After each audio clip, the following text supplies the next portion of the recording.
All right, everybody. Car talk here, and figured I'd go over volume, high volume versus low volume, training styles, high intensity, low intensity, and for me, in one workout session, you would say I am a low volume individual. I do 1 to 2 warm up sets after I do my initial warm up, and everything else after that's 1 to 2 warm up sets, one set to failure, and then I move on to the next exercise. There's other guys who will do high volume, low intensity, and they'll grow from that. So, whenever someone says what is right for high volume, low volume, high intensity, low intensity, I think it also really depends, especially if you've been doing it for a while, how well you know how your body responds to the training stimulus, right? There's too much individual variable in there. And so I really see a lot of people online, they'll go in here and they'll say, high volume is king. Yeah, buddy! And low volume is not very good. Or if you're doing high intensity training, you're leaving, growth on the table, but not doing enough sets. And then the other side will say, if you're not hitting failure and you're not having blood come out your nose on your bench press set, then you're not training hard enough. And what I would say is track your training and find out for yourself, or if you have a coach, talk with them, say, hey, whenever I do this many sets that you have me on, I'm getting weaker, especially if you're in a surplus of calories. And that's another thing. Nobody even talks about how do you handle this kind of stuff when you're in a deficit or when you're in a surplus of calories. So are you eating enough to support the workload that you're doing? Because even if you're low volume, you can actually do a little bit too much, and then you have your fatigue building and your recovery is not there because you're not eating enough, right? We're trying to grow muscle outside the gym from the destruction of the muscle in the gym. So we want to have maximum amount of muscle damage in the gym, and then we want to get out and then be able to recover that and grow if you're in a surplus. If you're not in a surplus, you're trying to just maintain what you have and maybe, at best, grow a little bit while you're losing body fat. So it's very individualized when it comes to high volume, low volume. What I would say is run a training block on it, 8 to 15 weeks, and see how your body responds to it. At the end of it, did you make a change? Did your body physically change from it? Did you see numbers move up? Are you getting stronger in your sets and your reps? For me, I've tried high volume. I've tried the Arnold bodybuilding split from his encyclopedia. I bought the book when I was a teenager.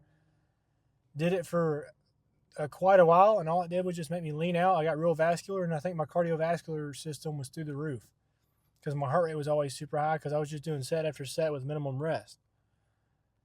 And when I went to high intensity training, more so like a Dorian Yates style than you would say like a Mike Mentzer style, because there is a lot of variance in there.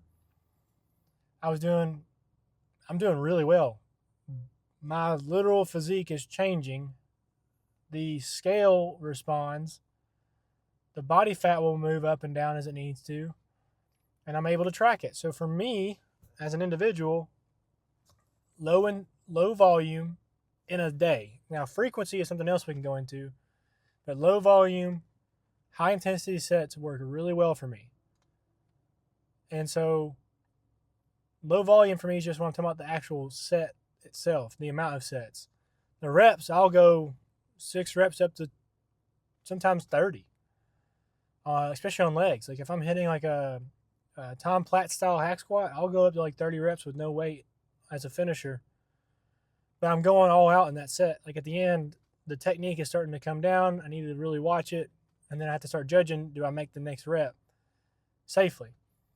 Right? Those are the kind of things you have to evaluate. And frequency, though, I hit every muscle group twice a week. I'm not as low a frequency as Dorian Yates was when he was only doing one muscle group a week. My every muscle group, it's actually every 8 days. So There's a 3-day break in between every single muscle group at least, and then I hit that muscle group again. So my frequency is a little bit higher than most low volume guys, but my volume is lower than most high volume people.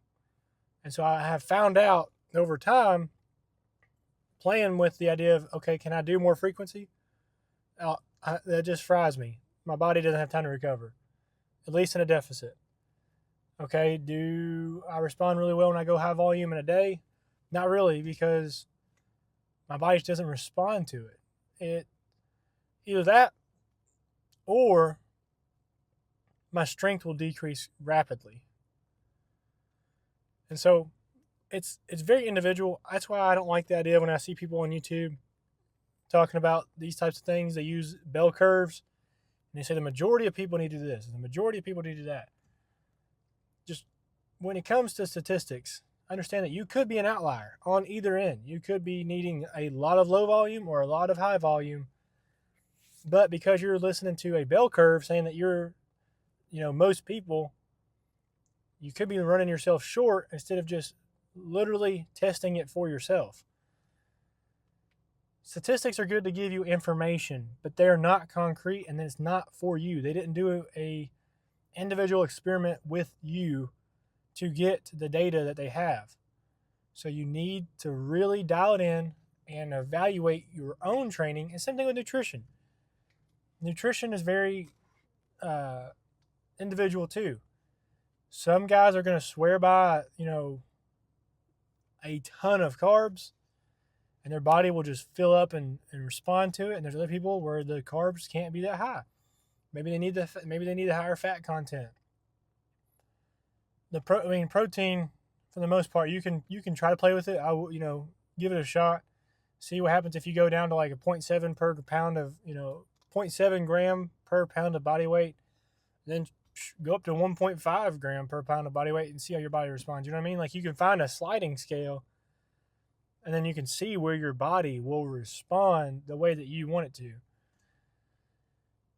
And that's really all it is. It's everybody tries to put a end all be all, like you need to do this many reps and sets to get this kind of outcome, right? But I don't know. It's very, very hard to tell because there's guys who one set, like Dorian Yates, Mike Mincer, one set and their body will grow. And you got people like Tom Platz, where if you do a Tom Platz leg day, you're going to be fried. He had a high volume leg day, but he had a low frequency in between. So he was hitting legs maybe once a week to every 2 weeks. So you can also evaluate your frequency and determine to increase or decrease that as well. The higher your intensity, the more likely of a chance that you're going to have to really lean back more on the frequency, especially if you're getting to the point where you're really hammering like the weights really hard, like trying your hardest every single session, nothing in the tank, like literally nothing, and you're doing that 3, 4, 5 times in a workout for, let's say, back or legs, you're going to need some recovery time. Like, you're going to need recovery. Like, my legs, I hit legs 4 days ago, and my legs are still sore. So it wouldn't make sense for me to go back and hit legs again if my legs are still recovering right now. Now, my legs don't always get sore, so you have to also evaluate your strength level, right? Your strength curve is if you don't feel sore, but you go back in on your day that you had planned for that leg day and you go back and you're not like you pick up the weight and you're like, wow, this is feeling like 3 times heavier. Chances are you're not recovered yet to then break down the muscle again. Because you're trying to find the window, right? The window of recoverability where you can maximize like the 100% most you can do on muscle damage. Find out when it's healed and you've recovered and then immediately do it again, right? Because all we're trying to do is just damage and repair. And while the soreness may be an indicator, it's not the end all be all. It's actually the way your legs or your body or your certain muscle you're looking at develops over time. So, with that being said, I'm kind of curious, how do you guys do your training splits? Because I'll do Usually, like the past like 6 to 8 months, I was doing 4 on, 1 off. I was do chest and buys, then back, and then uh, shoulders and triceps, then squat, and then leg days. So that was 4 days. I would take a day off, and I would repeat, and then my other muscles would be recovering while I was doing that. Now what I'm thinking about doing is doing chest and tris, back, shoulders and tris, day off, squats, day off, chest. And the reason I'm thinking that is because I want to hit my legs extremely hard. If you look at my posing, when I'm looking at myself and doing my different poses, I want to see what I want to bring up. I want my leg size.